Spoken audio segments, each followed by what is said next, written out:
screen. We've been watching it on, little monitors, so that was stressful. Any questions? Yeah, I saw the judges, 3 or 4 of the judges did not agree to be interviewed. Are all 4, the lower court and the appellate court judges, all still alive? Yeah. Yeah, there were all 4 judges, the original custody hearing judge as well as the 3 for the appeal, all declined our request. Judge Tarbuck, who was for the original custody hearing, he is retired, but he's a sitting judge, so he still serves every once in a while. Are you sending them the film?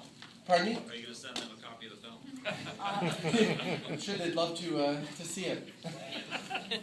Then the 3 judges on the appeal, 2 are still on the appeals court, and one is retired. Why does the son choose to be interviewed? We never actually got to talk to the son. We think it's probably because he's a cop in Pensacola, which is where this took place, and that they really probably didn't want to relive it or have it come out in the media. Any plans to put it on YouTube? Eventually. Yeah, someday. And how many years did you guys put into this? Oh, hi, Jay. Uh-huh. So long. We worked just over 3 years. Oh, wow. So, yeah. Where did John Ward get his money for his attorney? His wife. His 4th wife, Rita, who, by the way, he'd only been married to Rita for less than a year when they ruled it. They were much better parents. Oh, Rita had some money, and that was John's 4th wife. And they'd only been married for less than a year when they were given custody of Cassie. Yeah, back. It mentions that Cassie got pregnant very quickly and she left school. She raising her child. No, she is not. She actually has had 2 children, and she is raising neither of them. Why? She gave one up for adoption, and the other one lives with the parents of the father. man. Yeah. Yeah, the baby daddy. White and blue shirt. Yeah, how does the community react in Pensacola right now? Are they still conservative or they are like... Oh. Okay. Pensacola is one of the most unusual places to visit ever. There are so many gay people in Pensacola. Like, there's an abnormally large amount of gay people.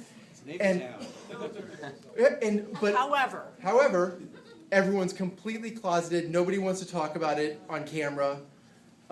It was very difficult to talk to anyone about being. They would talk to us, but they would not talk to us at all on camera, and they were so afraid of Judge Tarbuck. Yeah. Everybody. Everybody had things to say about Judge Tarbuck, but the minute you turned the camera on, it completely stopped. It was like rats. Yeah. It's Florida. Yeah. Yes, right there. I'm kind of interested in the movie-making process. Can you share what the ratio of raw footage to the number of minutes we see on the film? Like, did you have hundreds of hours that came down to a minute, number of minutes, or how did that work? Walter, can you answer that? I think it was probably about 30 hours. This is our editor, Walter Collins, who we would not be here today without him.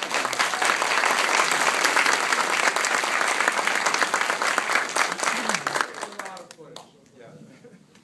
I mean, the big challenge was doing it without any narration or script, and just having it all told through the people who lived through it and archival footage. It was really fantastic.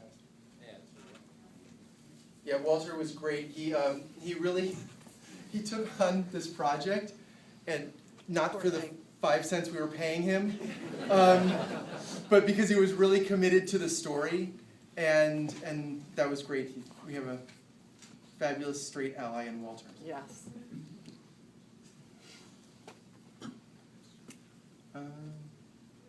Uh, Right behind, sorry, Rose, but the guy right behind you, Rose. the story did impact your life in a personal way. I'm sure making this film probably, took you through a journey of like, what do I do to change his mind? Please, you go ahead. Okay. The whole reason we started this was because we felt very strongly about wanting to do something that we would hope would make a change. And we own a production company that we spend our days doing ads for Target and Kohl's and retailers. And we really felt a need to do something that we thought might change people. And as far as changing us personally, We were already committed to change, but this movie, after spending so many years, really long hours doing this, we just hope that people realize that Mary Ward was a good woman and a good mother, and this should never have happened to her. So, and because of one judge's terrible decision, it ruined an entire family. That should not happen here, not in America, ever. So, I hope that answers that question. Larry Heyer, wherever you are. Yeah, Go. what is the relationship today between the stepmother, Rita, I think her name is, Mhm. and the daughter? Cassie. And are they still married? John and Rita are married, yeah. And she never had any children? She didn't. Rita? Rita? Rita has a. She has a child. She never had a child with John. Well, that's good. She didn't want to get killed. Where's Cassie today? What was the relationship like? I mean, today, are they a family, or do they support each other? As far as you know. John and Cassie? They've reconciled within the last probably 2 years, and she has moved back to Pensacola, to the Pensacola area. And she works at a Subway or a Popeyes up there. Yeah. This girl right here, go ahead.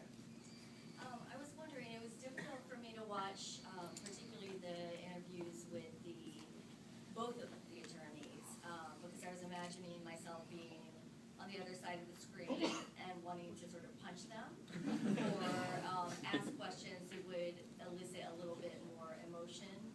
And I was wondering if during the making of this you consciously tried to sort of remove the sensationalism and rage from the film so that it would elicit it in the spectator, or I mean, it was a very mature presentation. Oh, thanks. Then yes, we did it on purpose. Yeah. And that is true. I mean, we both felt very strongly, obviously, about how this should have come across, but we tried, and with Walter's help, to be as non-biased as possible, so that let all of you make up your own minds, which, you gotta be a moron not to.